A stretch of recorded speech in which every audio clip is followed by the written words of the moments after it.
point. Right. Thanks, Lee. Taking stone from the middle pyramid, we know this. Yeah, that's right. But this feature is just, I don't know. I see what you guys are saying. But this almost that almost looks like it's supposed to mean something. Like, it isn't really. It could be like teeth from a gear, or like two buildings or two mountains in the distance, or I know, like, you want to come up with some idea what this is, but it's just strange looking to me. I agree. And again, I think there's indication that there was some sort of mechanism here in front of this that might have had something to do with that door, the descending passage, because the reason we got up there is because there's a granite block up here that very few people know about. I think History for Granite's done a good job looking at it, but I've known about it for a while too, and I've tried to get up there before, and I've taken some sort of shaky cell phone camera footage of this granite block, which we'll get to. But one of the challenges with doing this, and often the chances you get to, this is all off limits now. In the back in the day, I think 2016, you could, even as recently as that, you could walk up here. Like, it's the same. They've got the concrete stairs that run up to the main entrance. Those extend up. They just put a gate in the way now, and it goes up and around to that main entrance. And you used to be able to just walk up there and look at it, and now it's all just off limits. And then you end up visiting this stuff late at night. For that's probably a good picture to share. You go up there at night time. I mean, if for a special permission visit, of course, you talk to the guys, and they're like, "Yeah, okay, you can go up there." But like no lights. No lights. Because it's the police on the plateau. There's plenty of guys out there, and if they start to see lights, a bunch of courses up the pyramid, they start to get pretty excited. Like, that's right. Yeah. Trying to climb it. So we climbed over there in the dark, and then it was nice because Russ was there, and one of us could shine a light on it. And there's a granite block right near the top of the main entrance. This is it here. Yeah. It's one of the few granite blocks that's on the outside of the pyramid. Well, one of the only ones really today. There's more of these inside, but it happens to have 3 of these just massive tube drills in it. This is one of the things that I talked about in my presentation at the Eclipse event, is the association the Great Pyramid actually has with tubular drills. The use of tubular drills is not, people don't associate that technology so much with the Great Pyramid, but there's actually a whole bunch of different examples of these in the pyramid, and one of the best examples is here at this block at the entrance. And now this is not like for decoration, right? This is a functional block. This is probably in its original location. It's been quarried. You can see that block's been split, like you often see along the axis of the hole, because it's weak through the stone, so they're trying to take a piece of granite and they split the block along that axis. But then there's other blocks behind it. We don't know what was in front of it, and there's a space on the other side of the rail, or the passage that goes down to the descending passage, where one of these blocks may have also existed. So assuming that these holes are functional, which I think it's quite obvious they were, then they may have been part of some sort of mechanism or something that was going on at the front door, basically, to the pyramid. Yeah, like some kind of rotating prism block or whatever. Something like that. this, Because the other thing, you can't really see it in this picture or the other pictures that I have of this, and it was difficult to take good photos because, like we were saying, we're up there in the dark. Right here, we're down in what amounts to like the beginning of the descending passage, but we're still in the open air outside the pyramid. But because we've gone down in behind some blocks, Ben is able to shine his light here.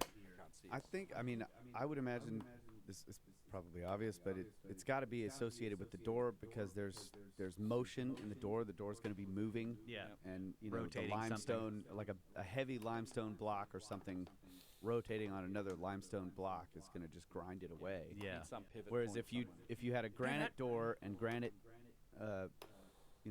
lintel or whatever where Yes. the hinges are. Exactly. And Petrie talked about that there would be a prism block there that you could put just like it would be balanced in such a way where you could put the right amount of weight against it and lift it up and give you a passage in. That's, like it was meant to be opened and closed. Yeah. Exactly. But the other thing I want to point out about this entrance is that all around the outside of the pyramid, you see, the layers, each courses. But right here where the descending passage starts, all of these blocks around that are basically part of the structure of the descending passage itself are tilted in the angle of the passage itself. So there's this very steep ramp, that's where that block is sitting, on this ramp going down towards where the passage itself is. but not just the passage blocks itself, but a whole bunch of them are all tilted and angled inward to dive down through the pyramid courses and then into the bedrock. There's a but I've got other pictures. Ben was talking about the core drills. We took some. Yeah, there's me. So what I did, this was difficult to get up here, but I climbed. We went down those steeply tilted blocks, and then I clambered up to actually get right up next to those chevrons. Oh, and an Aquarius. Did I say an Uranus? It's supposed to be Aquarius. The two buildings or the whatever. Yes, the shape there. And felt around in the dark, because Ben was saying that maybe that there was a hole there that they had drilled, but we were looking for it and I couldn't really find anything. Of course, it's also pitch black. So. I had heard somebody had actually opened this up and that there was enough space for a small person to get into that chamber that's behind there, but that doesn't seem to be the case. Maybe this block has been removed and put back in place. But I was basically standing on that block that you're pointing at there, standing right below those chevrons. But you can, The tube drill itself is really interesting in that granite block as well. If you go to, there's a great picture of the this one here. Look how long this is. The split tube. It's a very long tube drill, which is Mortal, come on. The width, like 4 inches maybe. Yeah, 4 inch diameter. 4-inch tube drill. Right? Yeah. And then Come on, man. And it's just deep grooves and striations like you typically see with these types of tube drills. It's just it's. And the length of it is really interesting because, one of the things that we see from the cores that come out of these holes that are, there's a whole bunch of them that are at in the Petrie Museum and also in the other museums, which are essentially pieces of scrap material, right? This is stuff that they weren't after the core that comes out of this, they were after the hole left behind by the process, and they just throw the core out and just presumably leave it on the ground or whatever. But a lot of those cores are tapered slightly, so they're thicker at the bottom than they are at the top, which could be slop in the process. It could be anything. It might indicate a tapered tool. But when you see something that's this length, and then we see other indications of very long tubular drills, or at least a drilling process with the work you guys are doing with the unfinished presentation, right, where they mark the corners and then drill down, and then cut the walls back to those points, which gives you those around the corner block styles. It seems to me like this is some tool. Some sophisticated tool is doing this, that they could drill long holes like this. It's fascinating. And the other two holes behind it are just filled up with debris and sand. You can't really see them, but at least this one is a really interesting. And look at the depth and the size of these striations. This is not like tiny little grinding marks, which you get from the grinding process. These are, those are easily visible, like the stuff that Petrie was saying about it. Like some dual tip just plowed through the material here is what it looks like, right?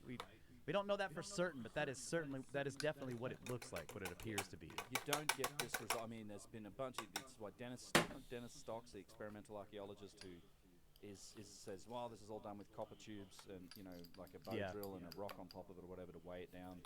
And he's done the experiment. No one's ever seen a good photo of the core he snapped out of it in that one documentary produced on it. Plus, he has a low-res picture of it in his book, which is also, you can't make out any striations like this.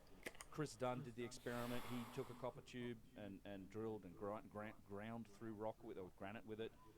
It basically polishes up that surface. And then there was a study in the early 80s done by some people out of Penn State where they used 4 or 5 different compounds and I guess grinding compounds, sand, and then like some sort of silica carbide thing, and they looked at the nubs because they didn't drill a hole, they kind of drilled down a protrusion of granite to look at the outside so you could see it. Okay. So it's like a core that's open, and they didn't they left it attached, and then they looked at it under a microscope, and it's just the finest of concentric lines. There's no spiral. It's a very fine, grinding process. So it's a different signature. It's a different tool. And then this is what I talked about at the summit. I wanted to get back into these core drills or tubular drills. Because there's been some new work done on these in terms of the analysis of them, and there's been a lot more people. So everyone knows it well. A couple of people have looked at them. Chris Dunn's looked at them, but there's more people than that. There's an aerospace engineer named Eric Wilson who has also been to the Petrie Museum and done this test. He's done the cotton thread wrap test where you just you look at it under magnification and you very carefully wrap a cotton thread in a spiral groove. In a spiral groove. He went down like 12 revolutions. He got bored. Yeah, he's like, yes, it's a spiral. This is a spiral. Yeah. And then he said, well, what else is in his museum? And he grabbed a few of the other cores. There's some basalt cores and other granite cores, and he did the same test, and it's like the same result. They are spiral. Yeah. There's no question. And now I've, in the last couple of years, I've got some really awesome photogrammatical 3D scans of holes, of the holes left by a tubular drill, that I think you can now, because this, really high resolution, you can get, something else I learned recently, is that you can actually get very precise results from photogrammetry. Mm-hmm. But it should be good, and it looks like it's good enough with these models where we can unfold them and start to look at the if these holes also show, a spiral pattern to these deep striations, which I suspect they do. And when you eyeball them, they kind of do. And obviously, you need to look at complete holes. It's a little harder to look at like a partial hole like this one. But I've got these models, and it's one of those things that are on the to-do list to get more into it. But can I request a spoiler, because you gave the presentation at the Eclipse event? But what was the point? Tell us the point about the when the standard model says these drill cores were made, and like when the pyramid was made. What's the point? Well, so the controversy around the tubular drills is, and what I've always found odd, and this has been going on for more than 100 years, is that the standard model and the people that are, I guess, in charge of that or behind it will never admit that this is spiral. Like there seems to be a concerted effort to never admit that there is a spiral groove on core number 7. That one, yes, but what's the point of it? Specifically about I thought you made a point about when they think these tubular drills started, and then what date the pyramid they say was made. I think that's part of the reason why there's a strong resistance. It's the implications of what it means. It's because the problem with it being a spiral groove, and this is why in Stocks's book he says, note the circular or concentric lines or the horizontal grooves. It's the same as the old cores, and these guys that did the study in the 83 book, they were literally trying to settle a scholarly debate that was being held between Petrie and his peers, who were arguing about the same damn thing. He's saying it's spiral, they're saying it can't be, and they didn't even mention the word spiral. They just say, oh, these concentric lines look the same as Petrie's core, which they have a picture of it in the paper, and it doesn't look anything like it. It's kind of funny that I'm like, really? just look at it. You can tell it's not the same thing. But the problem is because it's spiral, and Petrie says this in his book. He calculates the penetration rate. How deep it goes. 60, yeah. So it's like every revolution. If you unwind that circular motion to like a straight line, if you go, okay, so for every 60 inches of horizontal travel for the drill bit, but it's spiral motion, you get 1 inch of vertical travel. So it's a 1 in 60 rate. So for each rotation of it, it's something like 0.1 of an inch or something. It's penetrating in the stone, and that's phenomenal. Because if you look at our modern diamond tooth tubular drills and tools that we use to drill through hard stone like this, and all of the modern technology, it's the actual rate of penetration per revolution, the horizontal or per revolution is 500 times greater than what we can do with our tools today. Now, our tools move at a much higher speed. They're effective. They cut through that stone. We don't know. This might have been moving slowly. Who knows how quickly it actually worked, but in terms of penetration rate, it's significantly great. It's clearly not the same technology that we're doing. We're doing basically the same grinding thing. It's just a much more advanced version of the copper tube grinding. We're using harder stone and stuff. It's not cutting, it's grinding. Right. I love this, because whenever you say that, and I've read Chris Dunn say the same thing, like maybe they were, like it doesn't mean that they just punched through the stone. No. Right? But I always get this picture of something just like... Well, it could be, yeah. It's just going slow, but it's still just powering through it. You're just like, how is that possible? Well, one of the reasons we spin ours really quickly is because it corrects for... Like, I've done a lot of, drilling through other materials, not necessarily, I've drilled through stone as well, but even, just, tile, whatever. And you want it to go fast. If you've ever, you can change your drill to go slowly, and what happens? It inevitably catches, and it tries to throw you off throws you off the damn scaffold, right? So, like, this image of something that's just like, I'm just like, dude, that's kind of even more amazing than something that spins really quickly and just. Yeah, you know. it could, the way, who knows? This could have been a quick process too. They certainly drilled an awful lot of damn holes. And the holes got really big. It's like you can imagine trying to do a handheld hole that's like 9 inches, or even the one we saw at the top, like 20 inches. At Karnak. It's like the biggest one I've ever seen. It's 20. It's almost 2 feet across. It's insanely huge tube in a massive granite structure. I mean, we haven't gotten up there, but I bet you. There's you a know, lip. yeah, at the and it's bottom. like this thin. Yeah. You know. Well, that's the other thing, right? You see at the bottom where they snap these cores off in these holes. There's plenty of evidence for it. Obviously at Karnak, all these places. Even at Giza, there's a tubular drill out the front of the third pyramid that shows the same thing. The tool is very thin. It's not like a big, huge bar of copper or something that's grinding through. It's some thin tool that's cutting Yeah, it this looks stuff like out. like an eighth of an inch or something, or even less. Yeah. And Petrie knew this. He talks about it being spiral, and then he's just you can see him scratching his head, going, "Well, was it jeweled tips in a bronze tube?" And then he says, "Well, it must have been like 2 or 3 or 4 tons of pressure on a 4-inch tubular drill to penetrate through that the would stone." just like twist. He's just guessing. It would just twist. It's never going to happen in a bronze copper. Yeah. Tubular Even drill. our, I mean, you put a ton of force on one of our drills and just. Right. It's just gonna pop it. Yeah. Well, that's what leads I think it's guys something else. Yeah, well, that's what leads Chris Dunn and other people to speculate that it's some other form of technology. Now, he was, when he first wrote his article talking about this technology, he said he proposed ultrasonic drilling as a possibility. And I want to do some tests and see if we can recreate this. Yeah. With ultrasonic drilling. Yeah. I mean, he could. disproved it. I know. I mean, he backed off on it. He did. I don't know that he disproved it, but he backed off on it. Yeah. And he had good reason. He suggested a thermal lens, ultrasonic. EDM's another one that Yeah. the electrical discharge machining he's talked about as a possibility. We just don't. I think you can confidently say that it doesn't seem like the grinding. Right. It's process. not. It's not a bow on a freaking copper it's tube not with something- sand down in there. Yeah. All right, real quick, we're gonna Yeah. catch up on the super chats. Thank you guys so much. Crypto Kev, $10. Hola, loved your presentation on board the Nile cruise. Looks like you all had a blast. We did. Hope to see more diving. Yonaguni? Question mark? Well, Absolutely. I've been harassing you guys to get certified. Yeah. pretty much for that reason. That's right. There's a reason we got dive certified, and yes, Yonaguni is in the plans. Yeah. Thank you. $5 from Pix. Rock on Ben, Snake Bros, and the Cosmic Summit. Hey. Good people doing good things. Yes, Cosmic Summit is coming up. Yep. June 15th and 16th, right?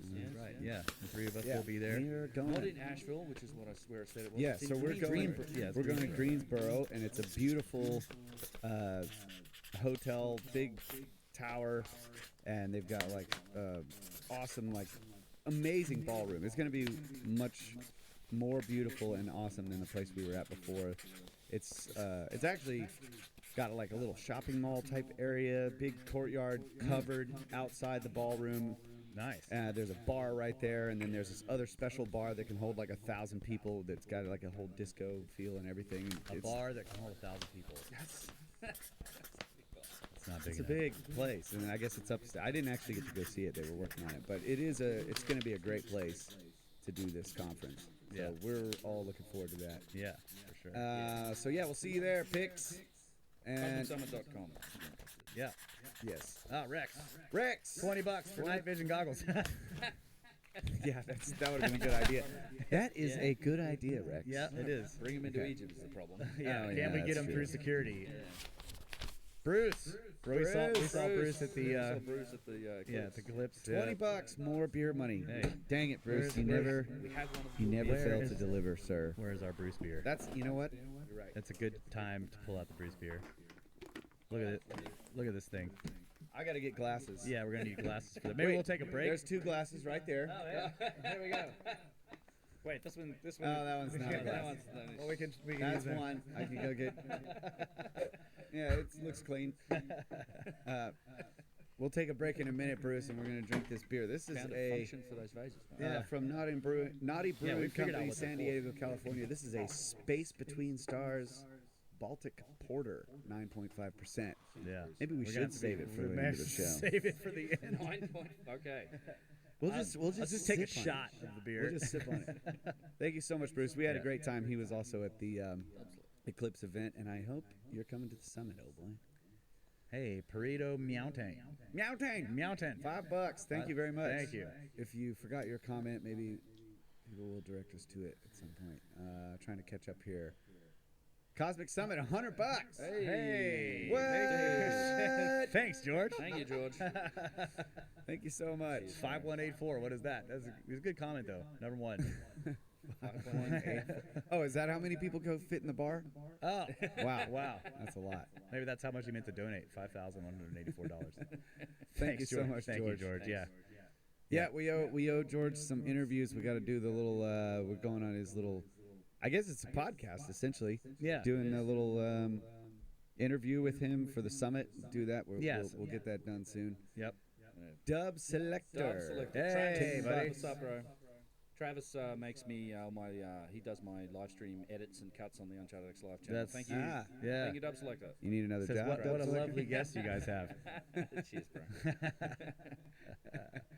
See you, man. Cool. All right. All right. We going back to this? Where are we going? Yeah. Is it break time? How long? Yeah, we've been doing 45 minutes. Let's take a break. We can get some glasses for the beers. All right. We'll do that. And we'll be right back. We're talking more Egypt. Thank you, guys. so Wait a much. minute. My music stopped. Oh no. There. Oh, it's actually just starting. We'll be right back.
All right, we're back, ladies and gentlemen.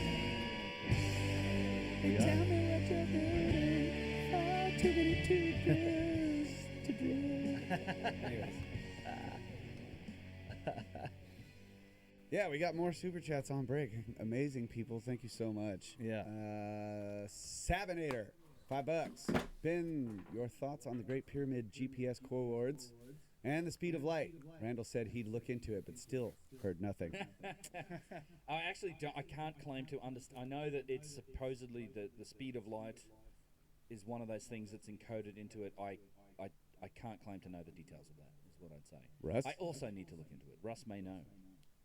I don't understand why the like latitude and longitude coordinates of a, it's not the pyramid. You have to pick a spot in there. But it is pretty interesting that there is a place in the Great Pyramid, and I think it's King's Chamber-ish, the spot, which is not quite in the middle of the pyramid, so it is interesting, right? But the King's Chamber-ish area, there is a place where the GPS coordinates read out in a certain way, because there's many ways to depict latitude and longitude, but in a specific way, it looks like the speed of light, which is weird. I agree, that's totally weird. But that has to do with where's the prime meridian, and they moved it. At some they point. moved it, and They've it's been like, moving did around. they move It's it here arbitrary. so that the speed of light would be in the Great Pyramid? And once you ask that question, you find out when they moved it. They shouldn't have known what the speed of light was at the Yeah. time. So a I don't know coincidence, why folks. it's like that. But the other thing that I've heard is, and I'm probably going to get this wrong. Let's see, how does it work? I think you take the perimeter of the Great Pyramid and you draw a circle that touches all four corners. And then you draw another circle that touches the insides of the lines of the square. And is it the difference in the circumferences of those two circles? It's either the difference in the circumferences or the difference in the radius measured in a particular way also gives you the speed of light in meters per second. And that's also weird, right? But I don't know what any of this means, but it is strange. Okay, that is very strange. But we got more people. I'm sorry I skipped you, Dirty 19 Delta. $20, beer and cash. Hey, Really appreciate all Beer of your money. guys' work. Oh yeah, I guess that's it's just a better way. I was beer just like money. beer and cash. That's a good combo. Gonna join on a trip one of these days. Thank you very Awesome. much, Awesome. and I hope you do. It'll be fun. Lauren Straight, $10. Missed you guys. Hopefully nobody caught any mummy curses on the trip. Here's $10 towards hiring Brendan Fraser if things get real. I don't get the joke, but they did. Yeah, from The Mummy. The Mummy. Brendan Fraser starred in yeah. The Mummy, yeah. Cool. Picks again. $10. Okay, on the hot seat. What was the purpose of the pyramids? Go. Uh, We'll let Ben take that one. He's the expert. It's your super chat. Just your guess. I don't know. I suspect. Look, I usually address this by saying I think they were functional. Like I don't think they were tombs. I think there's very little evidence for it, and my suspicion is that they were functional. I've been fascinated by Chris Dunn's new book, Gyges, the Tesla Connection. He's postulating that the pyramid was a cheers. Yeah. Big one. We're drinking beers out of That's the super thin Out of days, the by the face. way. That's the big one. Yeah.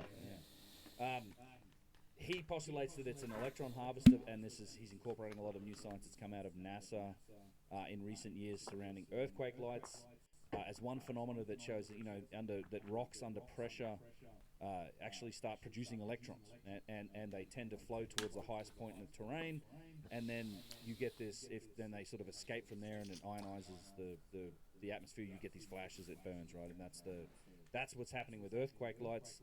That's new science that's come out of NASA, and then following on from that, there's also been some experiments looking and literally taking granite beams and sticking, putting them in a giant hydraulic press, and squeezing them, and just it turns out they just pump out electrons, and it's not like it's a little burst of them. They keep Piezoelectricity, flowing out. right? Yeah, It's not piezoelectricity. It's not? It's not Okay. piezoelectricity. It's some other phenomenon. It's only recently done. I have to look this up. Okay. I bet it is connected. I bet it's connected. I don't know if it's the same thing as piezoelectric. In fact, one of the other things he does go back on, because he also in this earlier book, the book about the Great Pyramid. I mean, it's slipping my brain.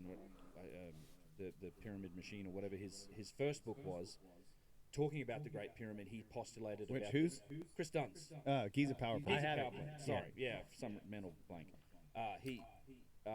he talks about the possibility of piezoelectricity being part of it, but then after consulting with geologists, they talked about the specific quantity of quartz in the Aswanian granite is actually quite low relative. Like a lot of granite might be. No, sorry, I was trying to make them Trying to electricity. make Sorry. electricity. Yeah. He said it's quite low. Like the quality, a lot of granite has like a higher percentage, 50%, sometimes quartz. The stuff from Aswan's like 15%. Low And then, in of quartz, course, the okay. crystals aren't particularly oriented or aligned, Yeah. so it's like piezoelectricity might not even function very well through those stones. Yeah, So- I don't. But Yeah. the long story short about the pyramids, I think they were functional. I think he has a great interpretation for it. I'm not, I think there's a lot of the answers may exist in realms of technology or science that we're yet to fully discover. I don't think we can write off the possibility that they may have incorporated some things like that are outside of our current realm of understanding, which is why it's important to look at all of these things with an open mind and do our best to investigate them and apply our own technology, because we might end up learning something about it. That's, this is I think the key result of doing it. I mean, you're going to prove a lot of stuff wrong along the way, but I think it's a better approach than just, keeping our blinkers on and saying that no, everything is either a tomb, it's ceremonial, it's purely representational, and it's just been made with this, primitive technology it's a minor subset of what we know today. Yeah. Yeah. A lot of our I technology think they were built by AI. That's my new take. He's giving himself the Giorgio hair to say it. A lot of our tech, you can see that it's multiple things that we have understood about the natural world sort of combined in a way that amplify each other or something, right? Like a lot of our tech does this, and to me, it seems very possible that the Great Pyramid, whatever the pyramids were for, and this is the other thing, and we can get to this more later, but it isn't just the triangles. There's all this external structure with channels running under the floors and giant tiles and like causeways that have this particular angle, and they were big structures. Most of it's missing now, but there's a lot of stuff connected with the pyramids themselves, and and then there's like another structure down at the bottom of the causeway, and you just start to think all of this is one thing. I agree. Right. The whole It site's isn't like functional. it isn't like that's the mortuary temple. This is where they did the procession with the body. That's the tomb. It's like, no, this is a big, gigantic, Yeah. single complex. Yeah, Right. and a lot of those assertions are pure fantasy. They're just made up. Like Yeah. it's just a guess. It's saying, well, this is the mortuary temple and this is the valley temple, and we use ceremonially for these. By the way, purposes. cheers. Yeah, that's what I was going to say. Cheers. Cheers. Cheers. Thank you, Beers and Bruce. vases. Yeah, Yeah. it's very coffee flavor. Oh yeah. But I do love porter. yeah, porter is good. That is good. I think the sites themselves is tremendous evidence for this infrastructure on these sites, places like ABC, also at Giza, that suggests the whole sites could have been functional as well. And I mean, my imagination, and this is pure speculation, right? But it's, who knows how interconnected they were, or whether these are just parts of a whole. Yeah. All of these sites together could have been doing, like the Serapeum's doing Right. something. Yeah. All of those pyramid sites that are within sight of each other too. That's one of the amazing things about, Lower Egypt and those pyramid sites. You start up in Abu Rawash, and from each pyramid site you can see the next pyramid, The next set of one. pyramids. Yeah. And sometimes if it's a clear day, more than one set. Yeah. You just Yeah. you keep going down that line till you get down. Some people think it extends all the way to Maidum in the south. So Ooh, yeah. yeah. Damn, I didn't bring a picture of my doom. I wanted to show people that too. Well, Ed we can Fu get to it later. text you later. $20 says, "Hey, bros in Snake Forest, Ben."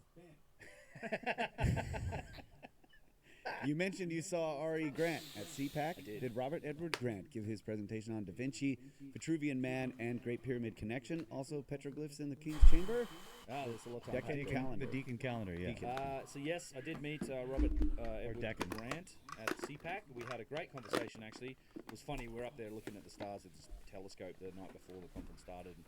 I don't watch a lot of television. Other people I didn't know who he was. I know he's well known, and we just started talking about. I started talking about the vase work, and he was fascinated by that. And he didn't give that presentation, but his presentation that he did give was very coupled to some of the discoveries that have been made in the analysis of these vases, because he is finding the exact same ratios that we find in the vases is also present in an analysis of the slope angles of the pyramids, and indeed the dimensions of the Giza plateau itself. And that square root of 6/2, the radial traversal pattern. If you don't know what I'm talking about, go watch a few of my vase videos. We'll get into it. Some of my presentations maybe. But he found those, and they also conform to the harmonic scale, and he's found those same things in the pyramids. And we've been corresponding a little bit, and I'm going to, I think, go on his podcast pretty soon. We're going to connect and talk about it. I'm fascinated by it. I've been talking to Chris Dunn about it as well. I think, yeah, really interesting. And then also petroglyphs in the King's Chamber. Well, we could see. I have something to say about that. I think, based on all of the observations, we've been carefully observing the differences in the finished surfaces of granite in all these different places in Egypt. And in my opinion, the roughed surfaces that could be petroglyphs are just part of the natural degradation that we see all over the place in all the stones, both in internal chambers and outside. There's polished areas, and then there's areas where that polishing is literally flaking off, and it can flake off really thin. It can be thick flakes that come off. But of course, in an internal chamber that was never buried in sand and wasn't getting a whole lot of inundation of water, the degradation of the granite in there, the deterioration of it, looks natural, just like a natural aging process to me. That's my take on the petroglyphs. And of course, like clouds, they can take shapes, and we can make forms out of them that are familiar. But I don't think it's anything more than that. That's just me being a scriptard. Yeah, I mean, we had several people on both tours who had watched that video about the glyphs in the King's Chamber.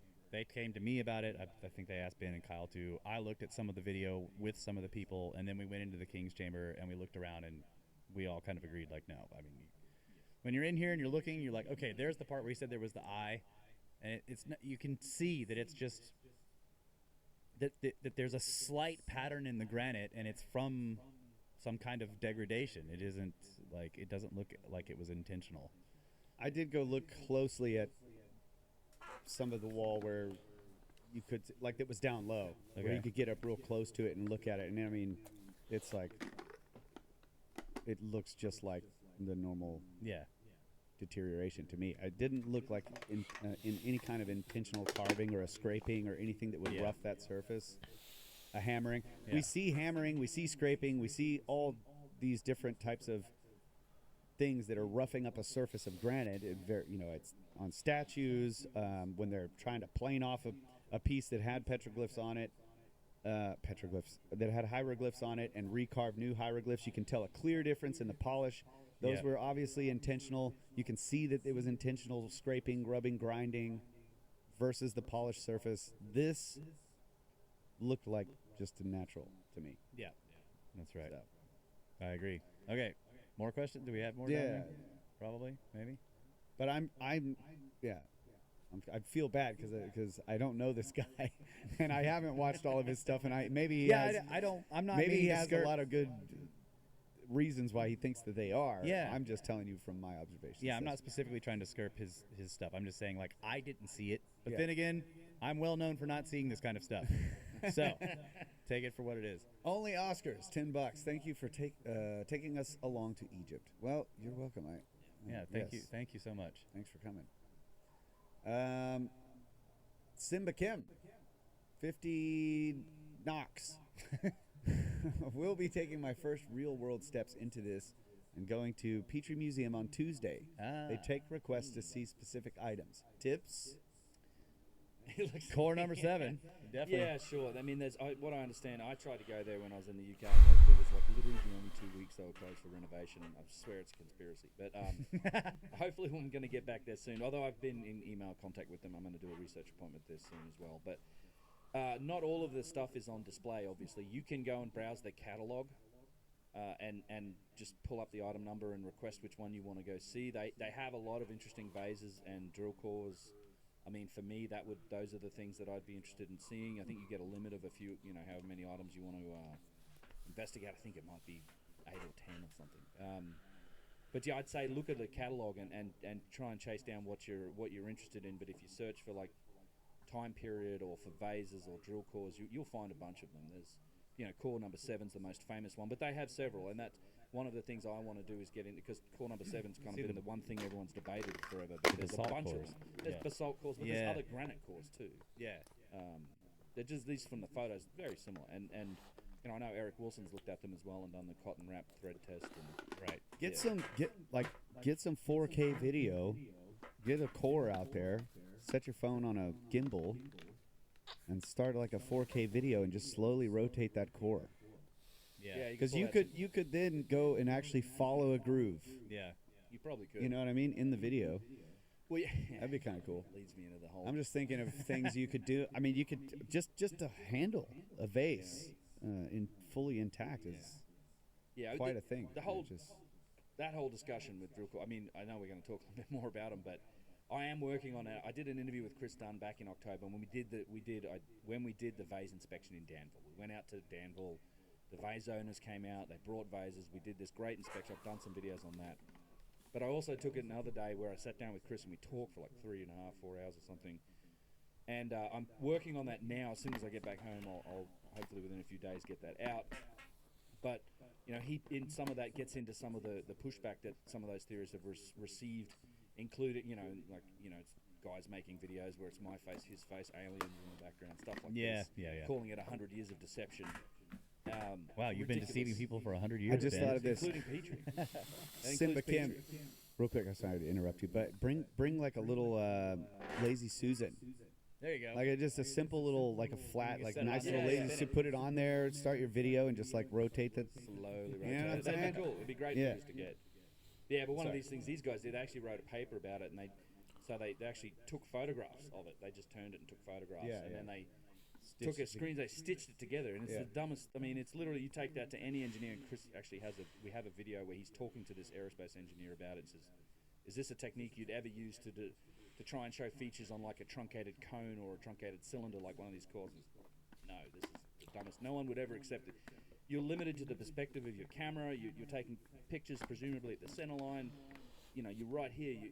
You change angle looking up at the top of the core. Or the bottom you get of the core. foreshortening in the photo. Yep, it foreshortens it. You have to. It's super error prone in terms of even lining these photos up. It's just a ridiculous method of trying to prove that, and that's the difference between techniques like that and other ones like photogrammetry, where you can start at the top of the core and just gradually take photos at every height. And you could stitch that together even better, scan the damn thing with structured light scanning or something, and create a model, or do what Chris Dunn's done, do it optically. You're actually following a thread, or doing a latex mold of it, which is what he did, and then geometrically proved that it's a spiral groove. I mean, it's ridiculous the lengths that people are going to try and just get away from this idea that the damn thing has a spiral groove on it. Yeah. I want to just respond to this. Aiden Lykoski. So much recent focus has been on Egypt and South America. I am very intrigued by what could be in China and perhaps how they could be a missing link to human history. I totally agree with that. Wandering Wolf.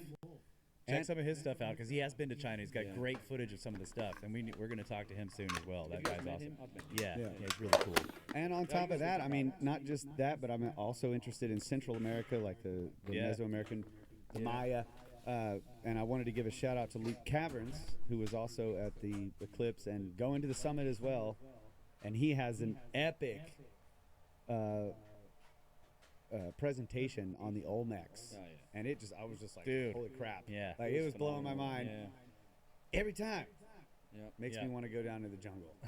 All right, so let me go back. We have another, We got more. Do y'all, Z Brawl, do y'all, $50. Do y'all ever sleep? Didn't we just leave you guys in Texas? Yes. We never sleep. Slept a little bit, went to work all day, played some frisbee golf after work. And when we get done with this, Ben and I are going back to spread some democracy too. We're going to spread some men's democracy. That's right. So no, we don't ever sleep.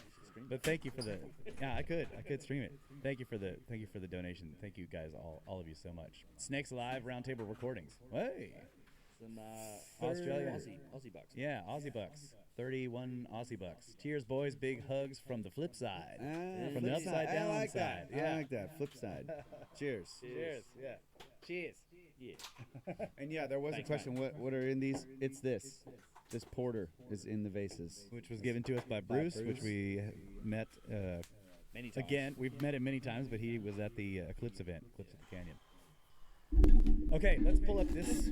We'll go back to more tube drills here. So Yeah, we're not finished with the pyramid. There's more. yeah, so like Ben was saying, and a lot of people don't, maybe people don't realize this, but tube drilling is associated with the Great Pyramid specifically. This is a video of another granite block with tube drills in it. And so starting from here, if you just look here, you can see that it's down. So we're down in the subterranean chamber, in the pit in the bottom of the subterranean chamber, and there's this giant piece of granite there with some tube drills through it. It's harder to get good photos of this because we had to jump over a railing because you're not supposed to be down in here, and then we climb down in, and then it's dark, and so my buddy Christian is shining his light up through the holes at the bottom. There's two of them through, so it's similar to the one that Ben and I. Yeah, back in September, I remember that. It was great. Ben and I.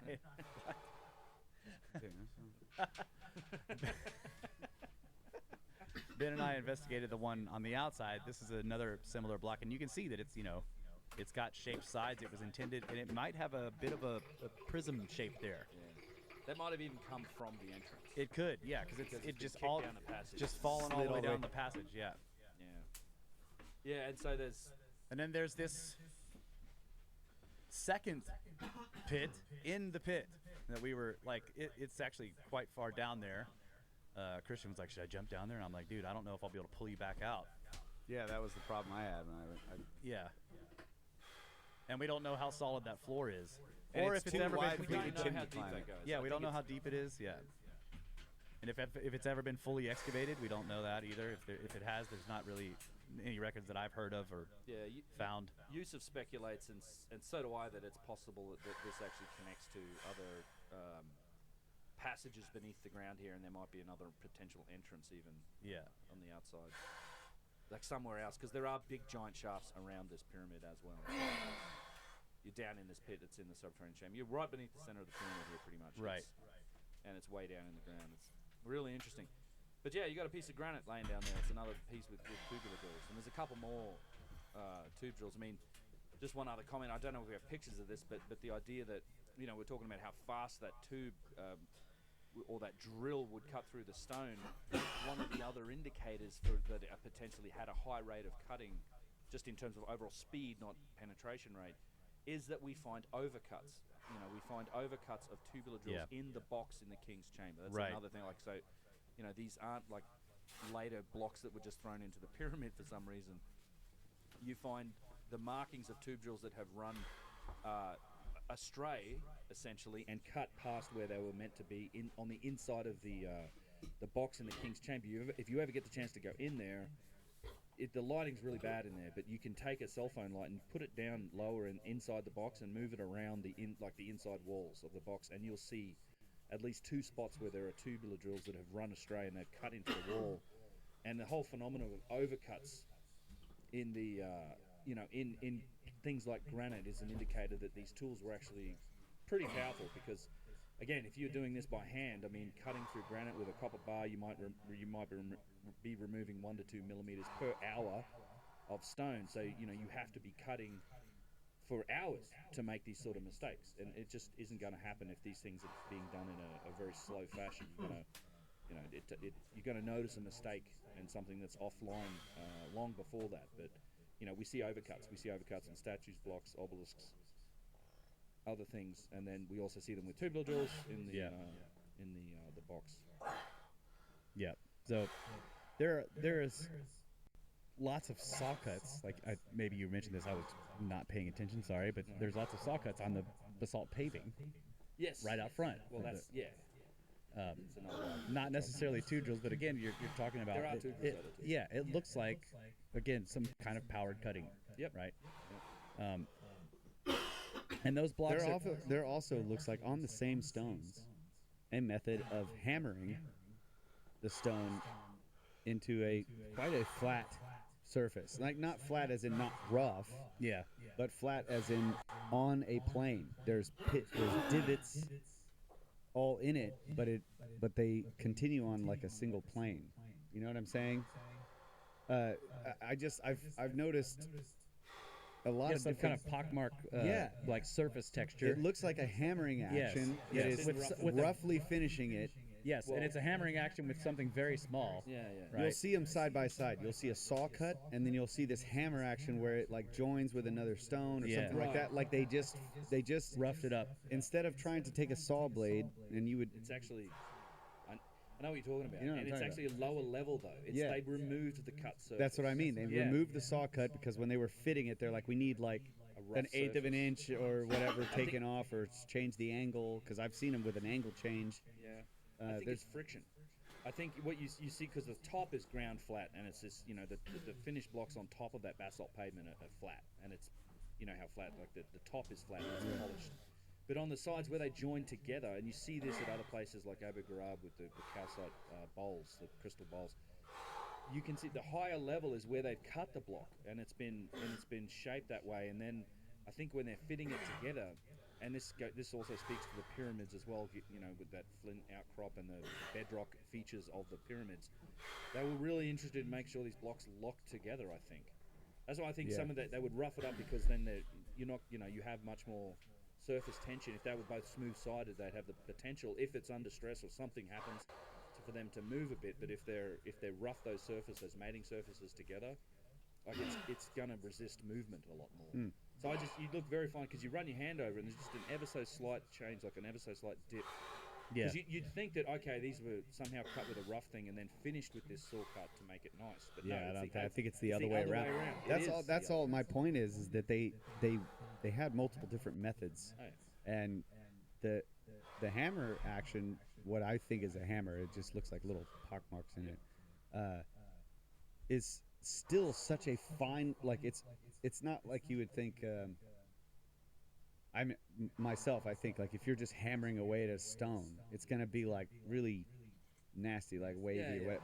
But they get them very precise along a plane, even though it's a very rough surface. So I don't know, whatever that method is, and all the pock marks are like evenly spaced. Yeah, it reminds me. Interesting. The video I'm writing is. Divots. I actually want to do Divots, I not should divots. call them. I want to do like a what are the tools? What are the tools we have evidence for? Yeah. All of them, like the scoops, the drills, the saws, the circular saws, the Y saws, straight saws, and some of the finishing tools, the grinding. So what witness marks do we have for these things, and how do they scale each of them? And so what's the potential? What are the tools in this actual toolbox that we think could have made these? I think it'd be an interesting topic to explore. Yeah. Yeah, absolutely. Yeah. Dave Swinton says those Egyptians were very crafty and good at their work. They absolutely were. 100%. All right. Simba Kim again. Simba Cam, 50 more knocks. I'll get that 4K video. 24th going to Cairo for my first time. How much baksheesh for them not to take my endoscope? To look at the Causeway You probably holes. bring an endoscope in. This just looks like a wire. Yeah, I think good people luck with had it. them. There was some. They definitely somebody had a long one. Yeah. Somebody on the second Somebody like tour. way back in September. Yeah. I even added a pinned comment on that video about that. They're like, because I think it must have happened like 200 times with people like, have you ever tried shoving an endoscope down that hole in the causeway? Yeah. No, I haven't. But I'm not sure how much it would reveal, because it's probably a pretty big space, given that it's been eating sand for, God only knows how long. Yeah. And I'm not sure that you get those things are meant for, I guess, smaller applications and a shorter focal length. Maybe there's ones that have a powerful light on them that you could look in there and actually have a look around to see if it's a large chamber or not. I suspect it's pretty big. Might just be a pile of sand down there. Yeah, I think you're going to see the top of a pointy top of a pile of sand. Yeah. I think there's no question But that there's people a should chamber do it. down there. Yeah. Yes, Yeah. people should do it. Should be tried. Should be tried. I mean, they're not going to bother you too much. You're just looking at the causeway. Yeah, just sitting on the causeway, surrounded by a million people on the plateau, running a wire. I just remember seeing down that. into the. You're going to be totally inconspicuous. Yeah, yeah. I remember seeing a couple of guys just like So my disclaimer, I don't know. two dudes all huddled over something. Yeah. Okay, that was funny. Another one. Only Oscars, $5. Where can I purchase a vase? Would you want a real vase, or you want one of Want these one of 3D these. print ones? Yeah. Online, there are auctions you can find. Antiquities markets available online. And antiquities dealers, but Yeah. auctions, they come up occasionally on the big auction houses, Sotheby's, Um, etc. I think maybe we had discussed this about Me being a bad grifter and not buying them before I started. The phase. Yeah, you're terrible at this I'm grifting terrible game. at this grifting game. I get accused of. If I was smart, I would have bought some phases before we started talking about it because Yeah. apparently we drove the price up. Will. Right. Yeah, Ben gets some people. Sorry, I know some- I didn't want to interrupt. no, I was drawing a blank, but Matt Bell from the Matt's gonna. Limitless podcast was he's printing a whole bunch of these, He's and we were selling talking about like, yeah, you should like, put end caps in the store and bells. You know, Yeah. just like people won't know what they are. It's like, Put 'em on the oh, shelf. kind of cool. Stick them out, put them on the shelves. at Thousands of Ross- people have these vases. at with stuff Ross or in it. whatever, right? I think he owns Ross.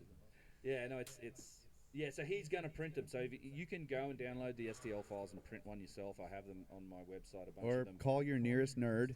They'll Yeah, do yeah. it. Or you They'll can- print it for you. You can also plenty of 3D printing shops out there print them up for you. I think the ones now like this one is not. This is Adam's. This is not owned This by one is Vase. Adam's. These are The Adam's. OG vase is Adam Young's vase. That full STL you can just print them like these. It's fine. I think the STLs that Matt is sharing publicly on my website. Aaron. Generously of his. Thanks for the vases, And bro. Aaron, yeah, man. Oh, hey, George is saying Torrid past purchasers of the Cosmic Summit get a 3D printed vase. There you go. There you go. Hey. There's one way to get it. How much is that pass, George? But I think Matt's got watermarks of the in the prints of where you can officially purchase these. He's going to sell them. He's going to. I forget the name of the website now, but I know he's gearing up to actually sell prints of his vases, and he's making. I think now his collection is phenomenal. Yeah. And in fact, I've been talking to him recently as well. And it's one of those other things I've got to do when I finally get back home is catch up with him and go out and check that stuff out. And there's been some really more interesting research happening on the vases that I want to get into. And I haven't shared much since we did the Danville stuff at the end of last year, but that project has moved on quite a bit and it's very interesting. So that's all to come. Excellent. Should we move on to these videos, or should we take a break? We should take a break and then we can come back with some vids. What do we got some other playing on the stuff. old radio? Yeah. Green and blue. Green and blue. We'll be Yeah, back. yeah. Love this song.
And we are back, ladies and gentlemen, Brothers of the Servant podcast.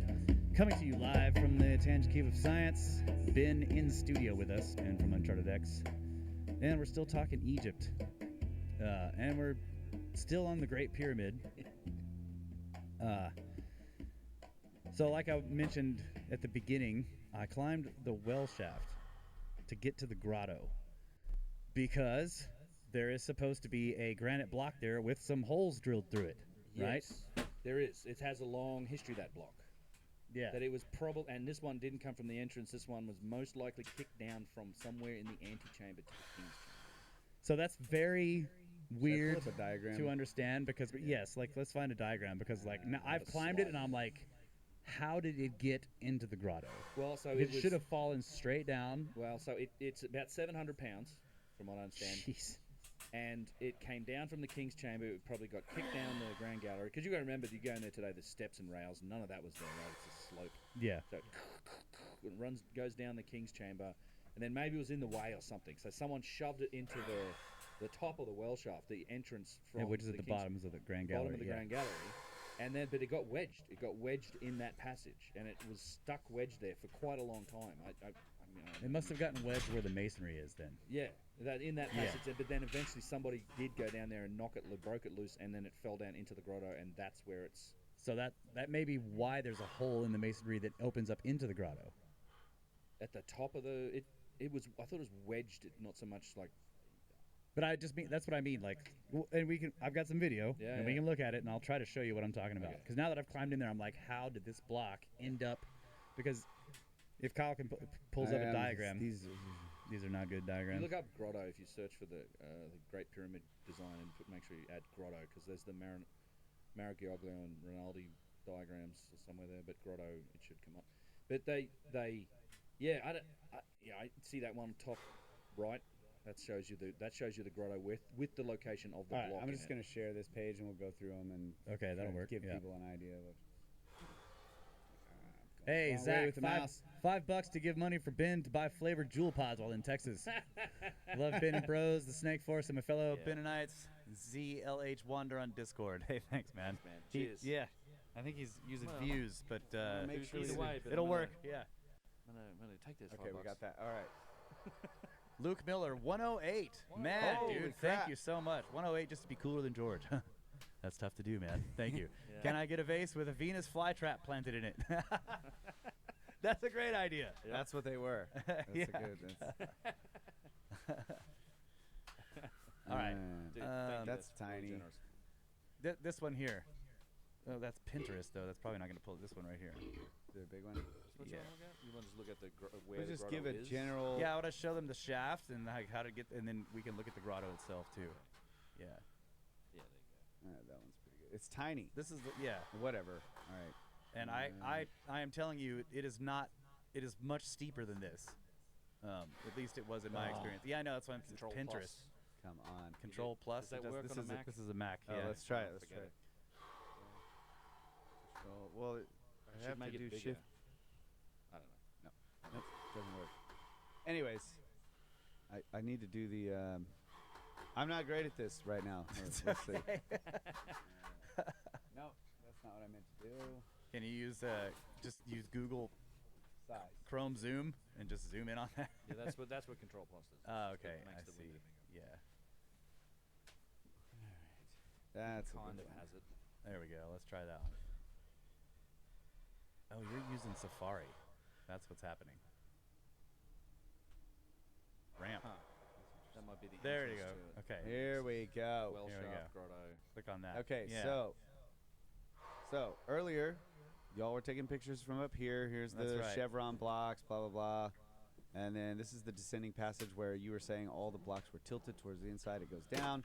We would go through the more modern passage, Mamun's forced passage, which links up right here, where the descending passage sort of meets the ascending passage, and there's a big stairway, and they have rails because literally you could just fall off this and die.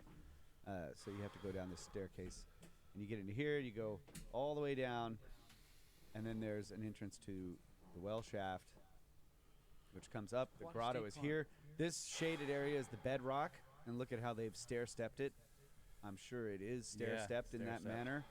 Probably So they're not showing the exact. grotto as being a pocket in the top of the bedrock right there. Yes. Just And then below, yeah. You went to here, but not up this. Right, I didn't go up that, yeah. Christian Christian climbed that. did it. He Yeah. did it all the way to here. And then in here, so if you go up the ascending passage, very interesting stuff in here. Anyways, you get here, and as you come into the Grand Gallery, there is this area you can stand around, and they've got there's like a door in the right side down, like thigh level, A metal grate. and there's a metal grate over it that's locked, and it goes to the right, and then it goes down. Yeah. So anyways, that's what we're talking about here. So now let me move back to Hit. yes, Yeah. this is the pit in the earlier video with the piece of granite in it. Yeah. So this is a good diagram right here. Yeah, and so that the interest in this is all driven, I think, from partially apart from seeing that part of the pyramid, but also that block in the grotto also is reported to have tubular drills in it. Make sure it's muted. Well, Yeah. Yeah, it's yet another. There we go.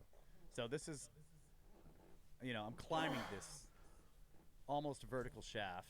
So I'm looking up right here. And the reason I'm showing that, can I pause this too? Like just pause it real quick. Fishes. Spacebar. yeah, but I'm not in the window. Oh, right, you're not in the window. Okay, so the reason I stopped here to take some video, and when I was climbing, I'm trying to be quiet because there's lots of dust, dirt, bats. Bats are flying around. I can hear them squeaking, and they're flying past me and stuff. So I'm trying not to get hit by any bats when I'm clinging to the walls of this very steep shaft. But I stopped right here to turn on the camera because there are deep fissures in the bedrock to either side of me. Like the well shaft itself is crossing through these big openings in the bedrock that are down below the structure of the pyramid. And okay, you can play it a little bit. You can see it's tough to see in the video, but I could see clearly. It's like a cave. There's stalagmite. You see it there? Stalagmite, stalactite like features in this hole in the bedrock. And here I show you, like, there's my feet, and there's the the shaft going down. So I'm climbing this thing like a kind of a chimney climb. And you see it's got this twist. But it's interesting because whoever cut this thing through the bedrock, they knew where they were going. They did a very good job of aiming this, this series of tunnels from the bottom of the descending passage to the bottom of the Grand Gallery. Look at the way the rock is sort of cut out here and here, Yeah. and here and here, in the same area as these little divots. I wonder Yeah. if they actually shoved boards or logs There might have been steps. in there at some point. Somebody Yeah. knocked them in there when they were trying to climb it. Yeah, Yeah. or Maybe. maybe The first Yeah. part of the climb, it wasn't long divots like that. It was like small little foot-sized holes that were just like, it was like a little cup in the wall that you could put your toe on. So they were like little toe holes that had been cut there. Let's see, there's more video of me climbing up to the. You lost it. So anyway, when we get up closer to the grotto itself, 'cause I didn't Next film. one? I didn't film. Yeah, just go to the next one. Yeah, always puts it in the wrong window. it puts it in the wrong window. Thank you, Just Apple. mute it. I love Apple. Yeah. Here. Sorry, guys. Give me a second here. So right here, the shaft turns vertical again. It was tilted slightly, but there's another fissure in the stone, in the bedrock. And this one, it looks like somebody has tried to fill it with some kind of aggregate. You can see the material right here. Yeah. See the flint, all these little. So, yeah, good. So there's this. It's some kind of fill material. This is not native to this area. So Yusuf had pointed this material out to us at in Saqqara. Winesis pyramid. Yes, Winesis pyramid. Thank you. Pyramid. Thank you. And it is distinct. It's all these like rounded flint nodules. I'm gonna back it up here. Back it up and pause it. Yeah. right here. Can I get a clearer picture of them? Anyways, these dark rocks right here are flint, and they're polished like river rock. And it was really strange in the area that he was pointing it out, and I started looking at the bedrock and the way the bedrock was sloping. There was a like a creek bed there, dry creek bed. Oh wait, I'm in the wrong. There we go. And there, it's just full.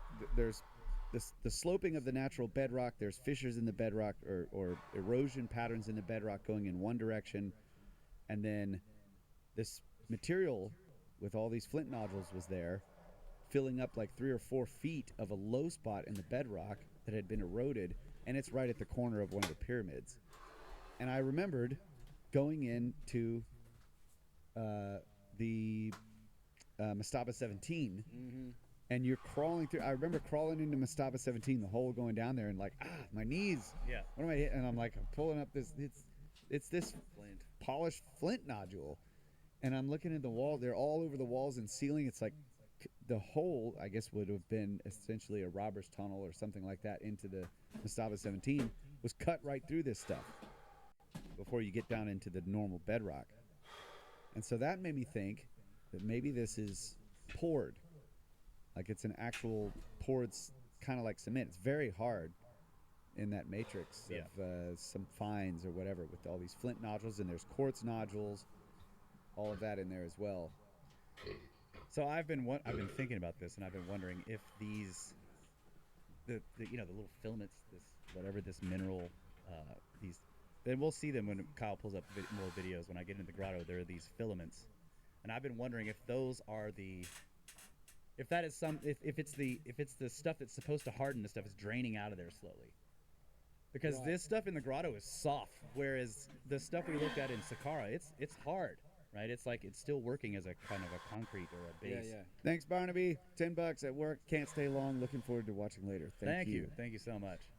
And we also missed one. H. Lesser, $10. Thank you so much. Thank you. Yeah, it's an interesting phenomena to find that around these pyramid sites. I think I'm trying to think where else before. Was it at Abu Rawash? There was, I think, another site as well. We saw some weird stuff at the Fayum when we went to the Fayum. Maybe it was Abu Rawash, but there was a place where they were all crushed. Well, yeah, that's okay. So here we can pause this because I want to show this.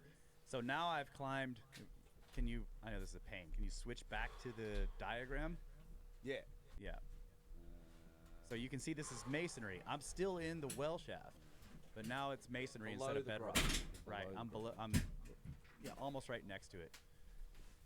So I've climbed this from the descending passage. I've climbed up that, and then in this long section is where I found a fissure. And maybe they've drawn them. They've drawn the fissures. There's one. Look how. Oh, right here. Yeah. They've drawn the fissures. So they. Oh, and this one goes through. Yes, because you passed this in the descending passage as well. Yeah. Wow, that's cool. Look at it's underneath the grotto. Like it goes all the way down. Yes, that is the one that has the fill in it. It's the second one where I saw the fill material. So maybe it's actually coming out of the grotto.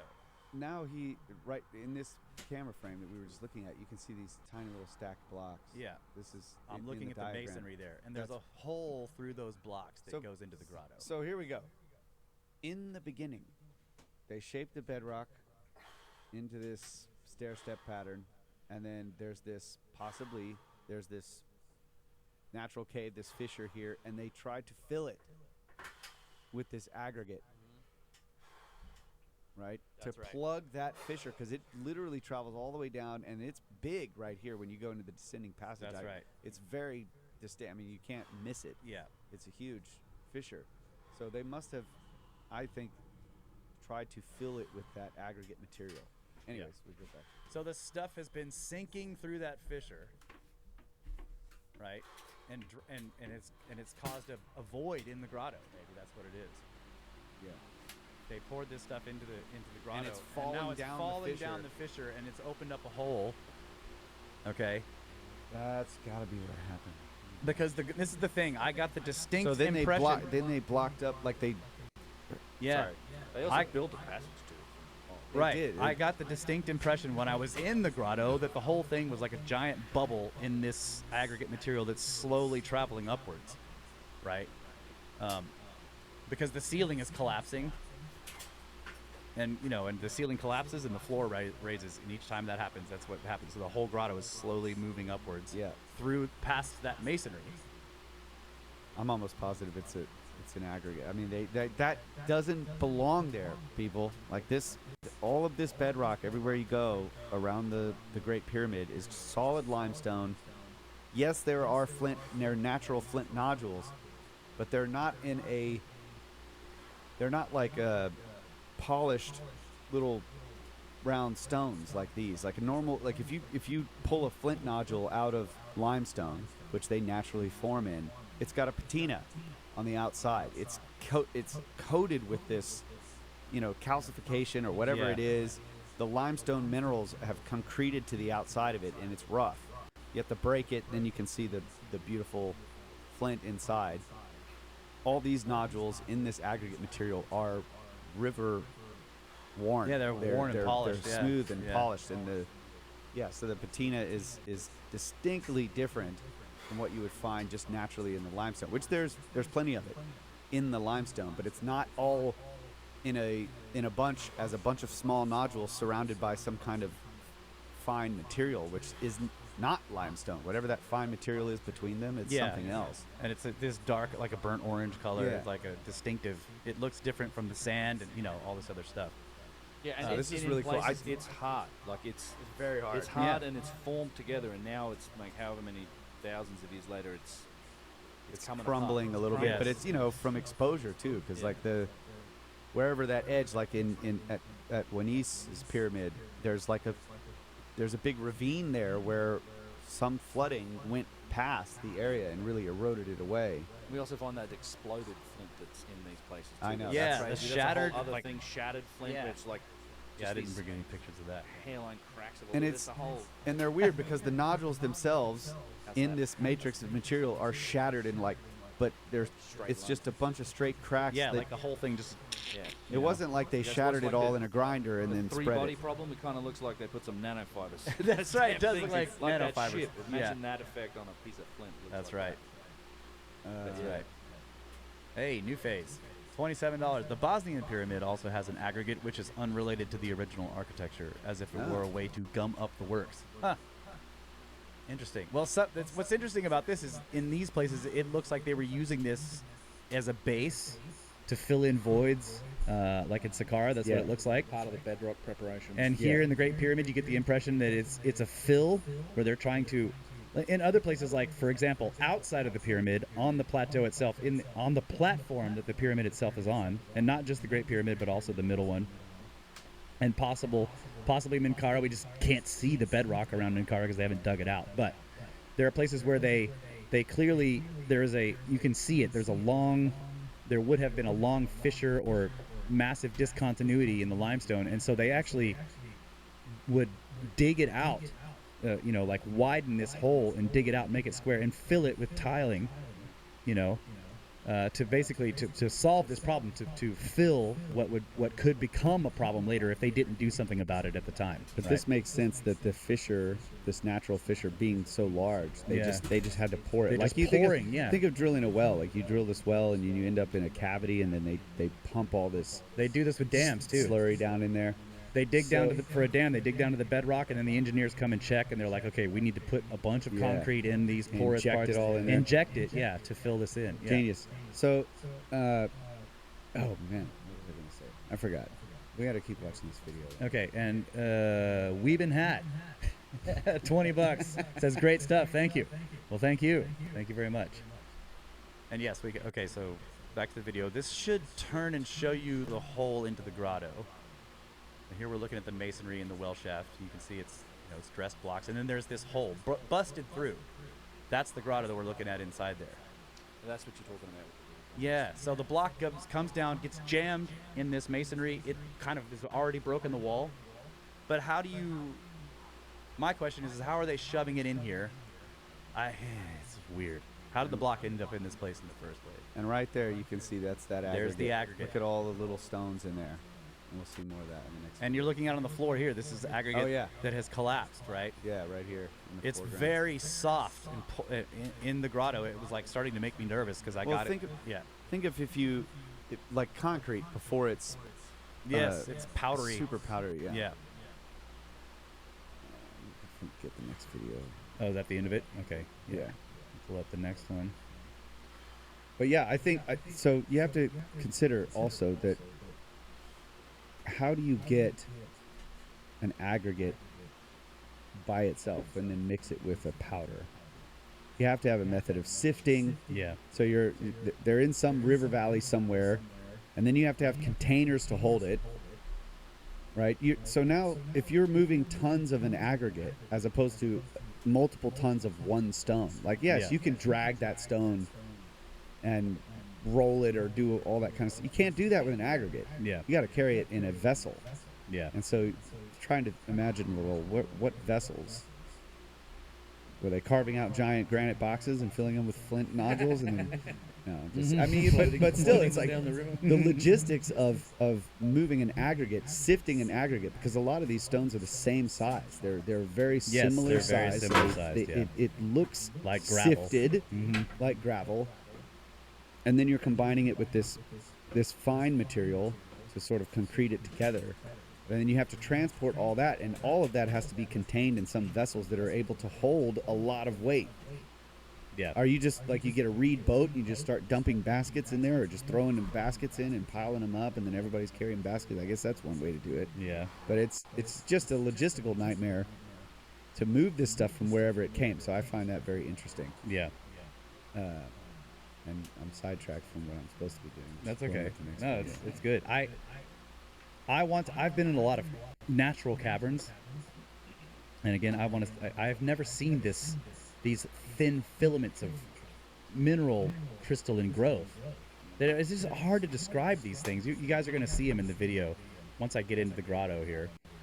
I start crawling around, and you'll be able to see there's these extremely thin, like I don't know, like silken fiber, thin wires of some kind of mineral growth that's coming out of the ceiling and the floors. You can see it. See all the sparkles. That's what it is. It's like the halite, but it's in these tiny little. Right. I've never seen this in caves. So what is it about this particular material that's growing this stuff? And it's elsewhere in the pyramid too. When we were in the robbers tunnel off the Queen's Chamber, if the rocks are covered in this stuff to the point to where it looks like a sort of like a fungus fuzz. That's what I thought it was at first. I was like, what is this? Some kind of fungal growth, like a mycelium? But it's some kind of mineral growth. It's crystals that are growing in extremely thin fibers. And they, you try to take some for a sample, and it just disintegrates into powder that's invisible.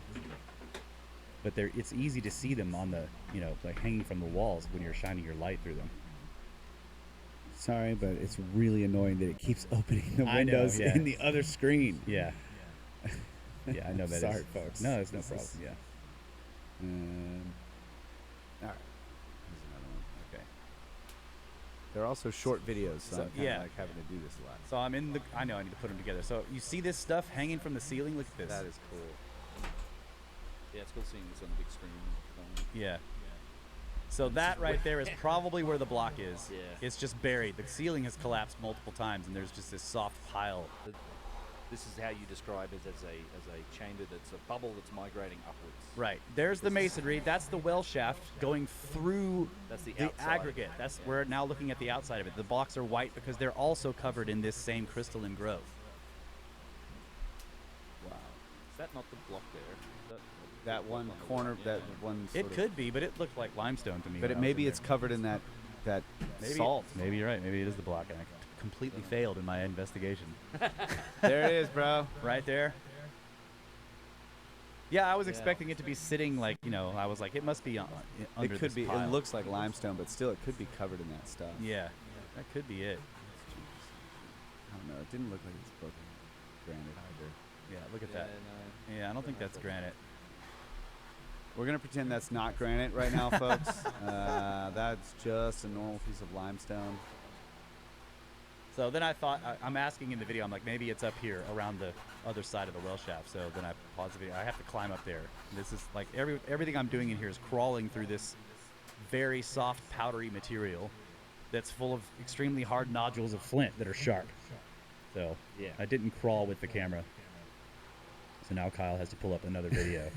Sorry You're about killing that. me. Yeah, I know. I'm Killing me, you. I'm Smalls. killing you.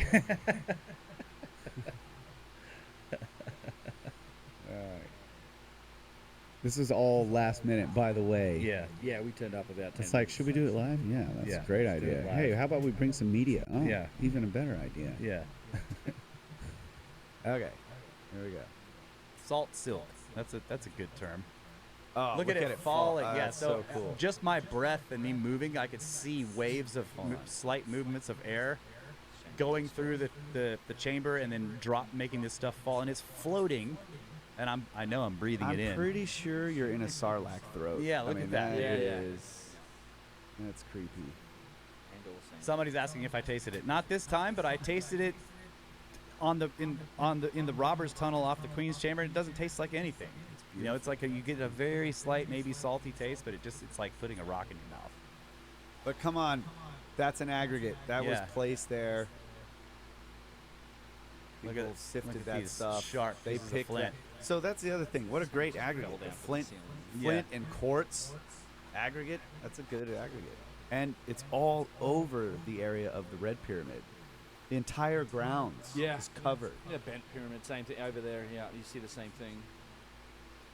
So it seems to be, yeah, it's another Now I know that component of these old kingdom sites. there are like conglomerates are formed by this same type of stuff, but like there could be lenses of them in the sediment somehow of the nodules that form those conglomerates ultimately. So maybe some of it's natural, like in those places in Saqqara, and that's where they were actually mining it.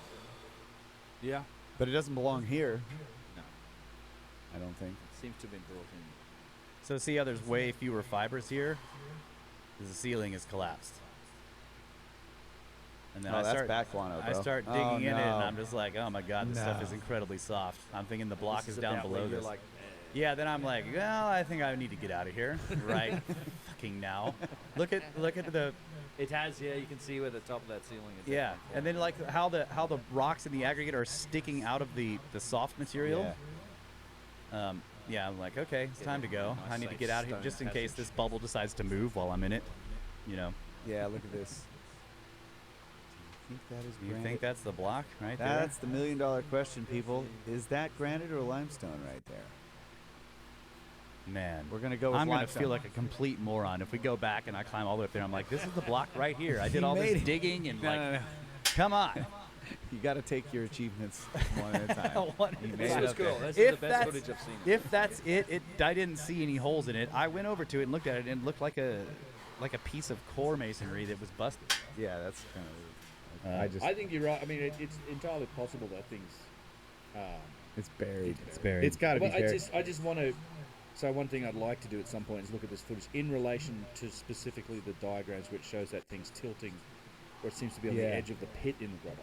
Yeah, They and they had show to- the edge of the pit in the grotto right next to the So- entrance, which would be right there. So That it's full. stone is tilted, so that So- might be It it. could be it. I'm yeah. wondering if the piece that was in the grotto is actually now down on the ground right before you get into the subterranean That's chamber. not it. No. That's No? not it. No, that's Okay. only a small block. That's not 700 pounds.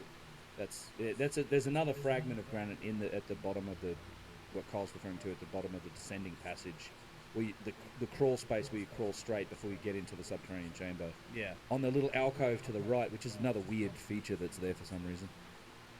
There's a piece of granite in there that's quite big.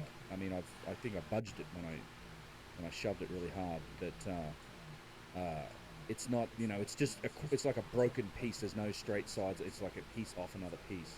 But there's no holes in that one. It's not the same block.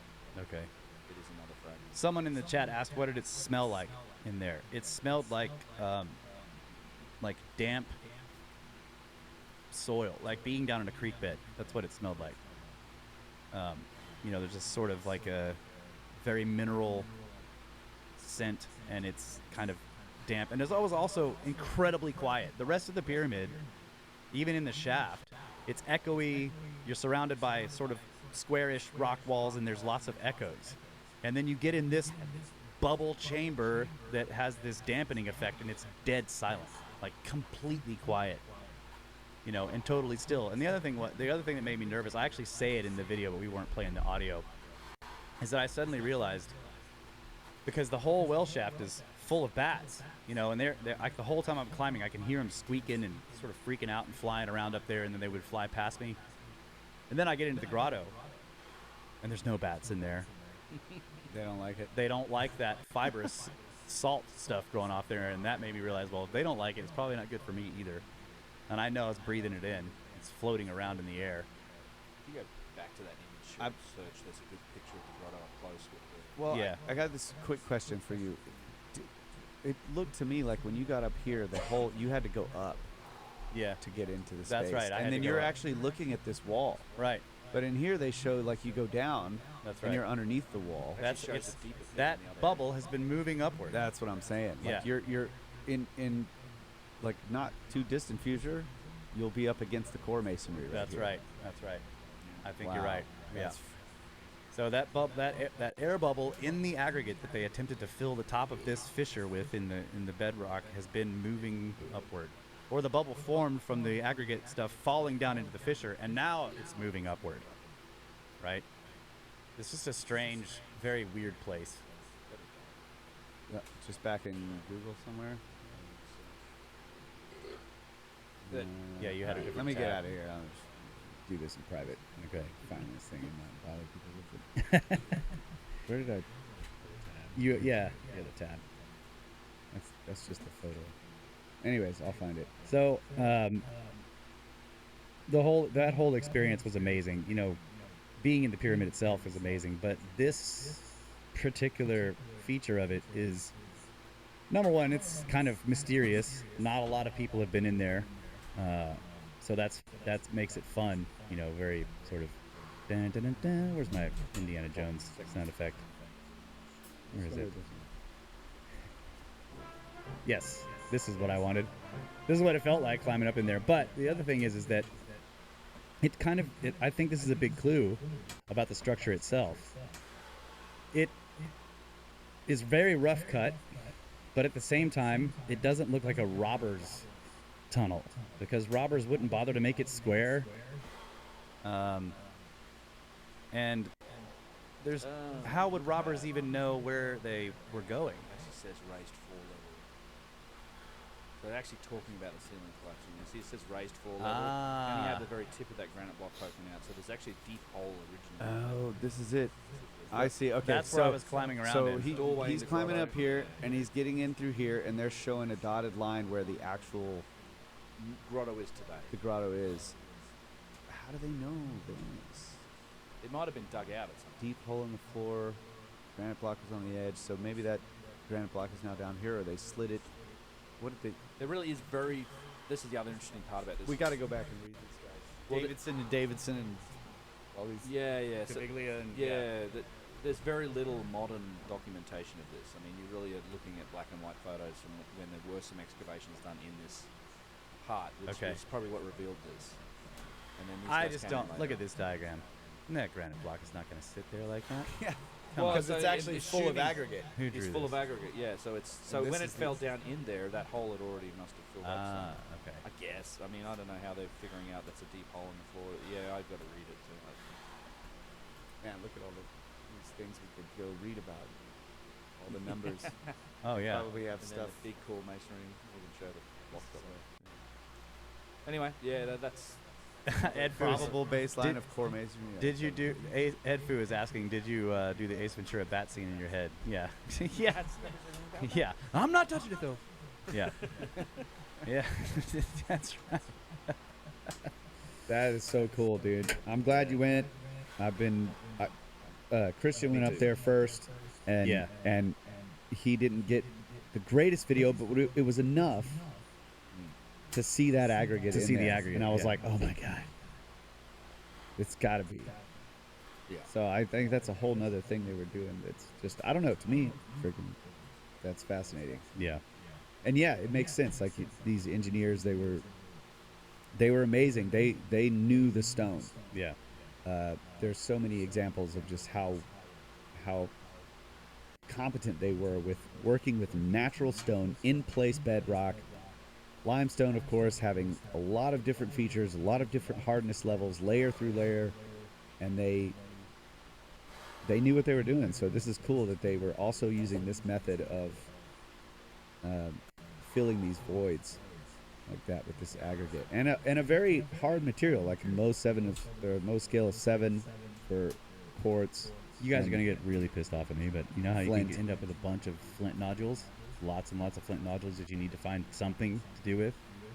If you were grinding limestone to make a geopolymer, all the flint nodules would have to be discarded. They'd fall out, Yeah. Like, get rid of those. Yeah, and then you have this giant pile of flint. What are we gonna do with this, guys? Well, we Put it in a can huge tumbler, polish them all up. polish them all up, pour them in these holes. But this is another great point, though. think we missed You know, the geopolymer stuff. Why wouldn't they have just poured this problem section full of geopolymer if they had geopolymer that they could pour? Yeah. Yeah. Okay, we missed. Gotta go back here. We missed some stuff? Yeah. Okay. Rick R, $10. There is a natural material called hardpan, a mix of sands, small pebbles, and rocks. It's often hard as hell, like concrete mixtures. Mm-hmm. Yeah. Yeah, this is the other thing. I was trying to find out if this aggregate, what I'm calling an aggregate, is natural or could be natural, and that's what I was saying. I remember reading something where you can get these like lenses of this stuff in sedimentary rock, where it's and I think that's where the conglomerate comes from. Conglomerate is this stuff like It's really basically turned into stone. Yeah, it's been completely lithified at Yeah, that point, yeah. and then you get that. It's like a mixture of quartzite and these flint nodules and quartz and actual like Yeah. rock crystal quartz nodules, and then of course you could go all different levels of hardness from there, because going back all the way to sandstone and even just sand, just having the nodules all blended into it. Yeah. I don't know how it happens. Next, Rex, again, $20. Can we get a $50 Dynasty cover of the tune Chef? Please. Do you have a shaft button? It's probably on like scene 3 or something. You don't know which one.